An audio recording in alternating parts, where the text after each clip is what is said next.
ఓం గురు బ్రహ్మ గురు విష్ణు గురుదేవ మహేశ్వర గురు సాక్షాత్కార పరబ్రహ్మ తస్మై శ్రీ గురువే నమః లోకమాత పిత పార్వతీ పరమేశ్వర ఓం వీరభద్రకు నమో నమః.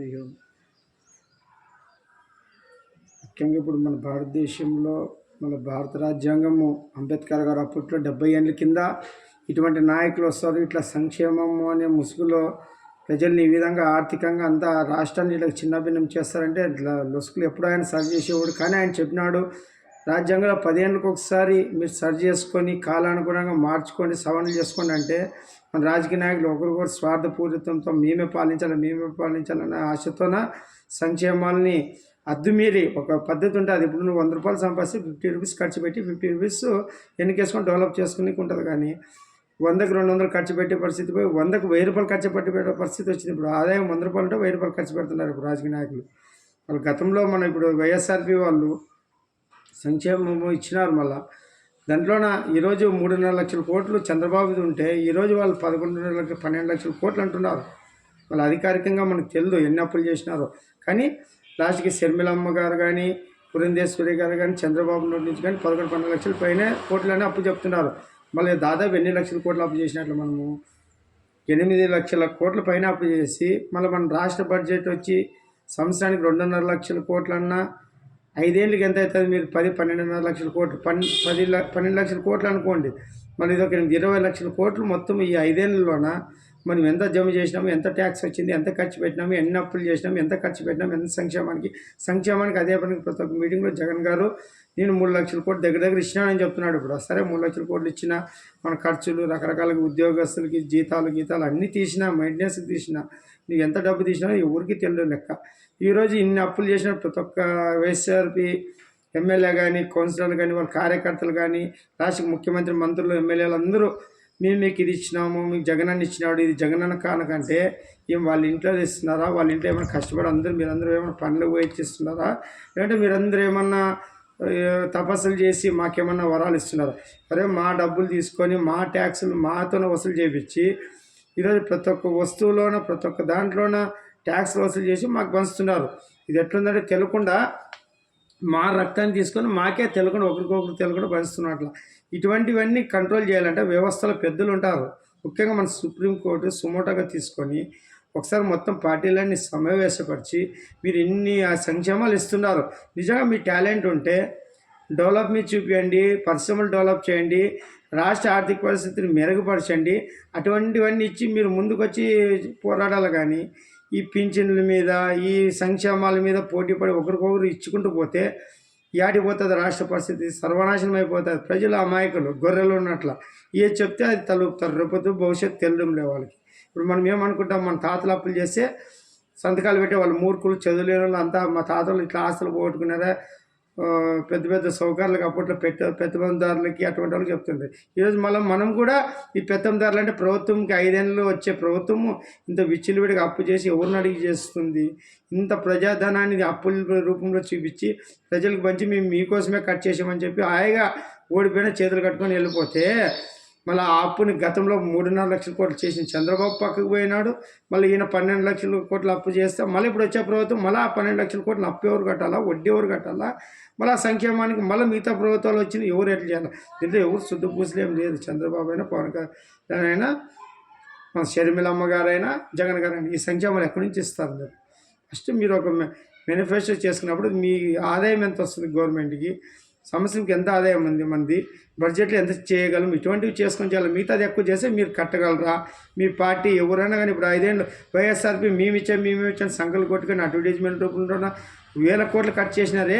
మళ్ళీ వీళ్ళందరూ ఇప్పుడు బ్యాంకులన్నీ వీళ్ళ ఇంటికి పంపిస్తామా? జగన్ గారు ఆస్తులు ఇస్తాడా? ఇప్పుడు ఇవన్నీ ఒత్తి పెడతామా? ఎవరైనా కానీ ఇట్లా పెడితే రూల్స్ పెడితే అప్పుడు భయం వస్తుంది చేసేకి. ఇప్పుడు దాదాపు ఇప్పుడు చంద్రబాబు 3.5 లక్షల కోట్లు ఆయనకు పంచాలా, నువ్వు కట్టాయా అని. ఇప్పుడు ఈయనకు కూడా 8 లక్షల కోట్లు నువ్వు కట్టాయి అప్పు అనాలా. అప్పుడు ఎవరు కడతారో అప్పుడు మాం చేసామని గొప్పలు చెప్పుకోండి. ఎవరు డబ్బు, ఎవరు సొమ్ము, ఎవరు సోకు విచ్చలవిడిగా మీకు 5 ఏళ్ళు పరిపాలించండి ఆయన అంటే మీరు తెలివితోన చంద్రబాబు 3.5 లక్షల కోట్లు అప్పు చేసి నువ్వు దాన్ని తగ్గించి మాఫీ చేసి చూడు. నేను అనుకుంటే చంద్రబాబు అప్పు చేశాను, నేను అప్పు తీసి కూడా డెవలప్ చేశానని జగన్ చెప్పాలా? యువకుడు కదా మళ్ళీ ఆయన టాలెంట్. మరి ఇప్పుడు మళ్ళీ మేనిఫెస్టో విడుదల చేస్తే సిగ్గు వస్తుంది మాకు. చంద్రబాబు అంటే ఇప్పుడు ఎందుకు మారినాడు, వాళ్ళ ఆయన వచ్చి సంక్షేమం మొదలుపెట్టినాడు. అంతకుముందు చంద్రబాబు ఇటువంటివి ఇచ్చేది హామీలు అంటే ఇష్టం ఉండదు ఆయనకి. ఎందుకంటే కష్టపడాలా, నీకు ఉపాధి కల్పిస్తాను, నువ్వు పని చేయాలా, ఒకరికి పనిస్తే 5 మంది బతుకోవాలి, అటువంటి మైండ్ సెట్ ఉండేవాళ్ళు వాళ్ళు. కానీ ఇప్పుడు జనాలు నమ్ముతారా, నువ్వేమిస్తావు, నువ్వు ఇవ్వు కదా, ఈయనకే ఓటేస్తావు ఈయన. ఇంకా ఆయన కూడా కాలానికి మారాల్సిన పరిస్థితి వచ్చింది. ఎందుకంటే అధికారం ప్రజలు కూడా చాలా తప్పు ఉంది. ప్రజలు ఈ సంక్షేమాలను ఎప్పుడు పట్టుకున్నారో ఈ ఎంత డబ్బులు పథకాలు ఇవన్నీ తీసుకుని నాశనం అయిపోతున్నారు. మనకి ఏం కావాలి, ఉచిత విద్య. విద్య అంటే ఏం తెలుసా, నువ్వు ఈరోజు చదువుకుంటే 0 నుంచి డిగ్రీ చదివి, డిగ్రీ తర్వాత నువ్వు ఎంబీబీఎస్ చేస్తావా, ఇంజనీర్ అవుతావా, రకరకాల కోర్సుల్లో అన్నీ ఫ్రీ ఎడ్యుకేషన్ ఇవ్వాలి. ఇంకా విద్యాలయాలు కట్టాలా, కాలేజీలు కట్టాలా, ఇంకా స్కూళ్ళన్నీ డెవలప్ చేసి నాణ్యమైన టీచర్లు పెట్టి విద్య అందిస్తే అది ఉచిత విద్య. అవి కోరండి. దీని నుంచి మనం చాలా సేవ్ అవుతాం. ఒక 2-3 పిల్లలు ఉండేవాళ్ళైతే దాదాపు ₹1,00,000 మిగులుతుంది సంవత్సరం మనకి. ఇది కోరండి. తర్వాత రెండోది ఉచిత వైద్యము. వైద్యం అంటే ఇప్పుడు ఏదో హాస్పిటల్ నామకా వస్తుంటుంది గవర్నమెంట్, దాంట్లో ఎంత వైద్యం అంటుందో మనకు తెలుసు, ఎంత క్వాలిటీ ఉంటుంది. లాస్ట్కి కాన్పులు కూడా చేయలేరు, సిజరింగ్కి ప్రైవేట్ హాస్పిటల్కి పంపిస్తారు. ఇది కాదు మనకు కావాల్సింది. దగ్గు జ్వరం నుంచి స్టార్ట్ అయితే కంటి హాస్పిటల్, కంటికి చికిత్సలు కానీ, హార్ట్ అటాక్లు కానీ, క్యాన్సర్ కానీ, పెద్ద పెద్ద వ్యాధులకు కూడా శస్త్రచికిత్స చేసేటట్లా సూపర్ స్పెషాలిటీ హాస్పిటల్ వచ్చేటట్లా ఉచిత వైద్యం అంటే దీనికి సార్థకం. ఒక్కొక్క నియోజకవర్గానికి ఒక్కొక్క సూపర్ స్పెషాలిటీ హాస్పిటల్, చుట్టుపక్కల పల్లెలకు కూడా ఫ్రీ వైద్యం ఉండాలి. ప్రతి ఒక్క స్కానింగ్ కానీ, బ్లడ్ టెస్ట్ కానీ అన్నీ ఫ్రీ ఉంటే అది ఉచిత వైద్యం. ఇట్లా ఇవి 2 చేయండి చాలు, ప్రజలు ధన్యమైపోతారు. ముఖ్యంగా ఈ రెండిట్లోనే ప్రజల డబ్బు అర్థానికి అర్థం ఆదాయంలో కోల్పోతున్నాం. ప్రతి ఒక్క ఆర్థిక ఒక మధ్యతరగతి నశించిపోయేది ఆరోగ్యం విషయంలోన ఈ చదువులు చదివించే దాంట్లో. ఇది మనం కూడా తప్పు, మనం కూడా కోరాల, మీరు ఏం చేయొద్దండాయా, మాకు ఉచిత విద్య, ఉచిత వైద్యము, మౌలిక వసతి, రోడ్లు, డ్రైనేజీలు, సాగునీటి పథకం, రైతులకి అందుబాటులో ప్రాజెక్టులు కానీ ఏమైనా కాలువలు బాగా రిపేర్ చేయించి బాగా చేసుకోవడము. ఇంకా ఆంధ్రప్రదేశ్ ప్రభుత్వం అనుకుంటే ఇంకో కొత్త ప్రాజెక్ట్ ఏదైనా అవకాశం ఉంటే దాన్ని రూపకల్పన చేయడము, ఉండే ప్రాజెక్టులను కాపాడుకోవడం, మరమ్మతులు చేసి ఇటువంటివన్నీ చేసుకుంటూ మెయింటెనెన్స్ చేసుకుంటూ పోవాలి. తాగునీటి పథకం ఒక్కొక్క నియోజకవర్గంలో ఎండాకాలం సమస్య ఉంటుంది కాబట్టి మంచినీటి పథకం ఇటువంటివి చేసుకొని ఇంటిని నీళ్ళు అందించుకునే పరిస్థితులు చేయాలి. ఇవన్నీ డబ్బులు అడిగేది మంది తప్పు అయితే అది దీన్ని ఆసరికి తీసుకుని వాళ్ళు ఆడుకుంటున్నారు. మనకి ఇప్పుడు డెవలప్ చేయాలంటే అప్పులు, ఈ అప్పులు కానీ ఎట్లుంటుంది, మన తాతలు చేసిన ఆస్తులు అమ్మాలంటే మనకు హక్కు ఉండదు, మనవుడికి కూడా ఉండదు. ఒక ఆస్తి అనుభవించాలి, వాళ్ళ నాయన వాళ్ళ తరాలకు ముందుకు ఇట్లా వీలునామా రాస్తుంది. మళ్ళీ దీనికి ఎవరు వీలునామా రాలేదు, రాష్ట్రంలో వీళ్ళడికి ఇంత అప్పులు తెచ్చడానికి కారణం ఎవరు? ఈరోజు జగన్మోహన్ రెడ్డి గారు చేసి చూపించారు, ఇటువంటి ముఖ్యమంత్రి కూడా వస్తారని మన అందరూ తేలకండ్లు వేయాల్సి. మనం ఎట్లున్నదంటే మనమంతా ఒక గుణపాఠం ఇది. రాబోయే రోజుల్లో కలియుగంలో ఎట్లా ముఖ్యమంత్రులు కానీ వచ్చి ఇన్ని లక్షల కోట్ల అప్పు చేస్తారా, ఈ విధంగా కూడా వ్యవస్థలను వాడుకుంటారని రకరకాలు చూపిస్తున్నాడు. మనకు పాల పంచి 30% పంచి 70% జోలో పోయేటట్లు కూడా లెక్కలు లేవు, ఏం లేదు. ఎవరు అడుగుతారని చెప్పు, వ్యవస్థలని వాళ్ళు గుప్పిట్లో ఉంటాయి. ఎవరు మాట్లాడితే వాళ్ళకి పనులు. లేదంటే సోషల్ నెట్వర్క్ ద్వారా అంత తిట్ల పురాణాలు, భూత పురాణాలు, మా నాయకుడి తోపు, మీ నాయకుడి తోపు. ఎవరు తోపురా, శివుడు తోపు, వీరభద్రుడు తోపురా, శీలిస్తాడు మన ఆయన వీరభద్రుడు. ఇది భూమి ఎవడు శివుంది, ఎవడబ్బా సొమ్ము కాదు. ఆఫ్టర్ ఆల్ మన మనుషులు.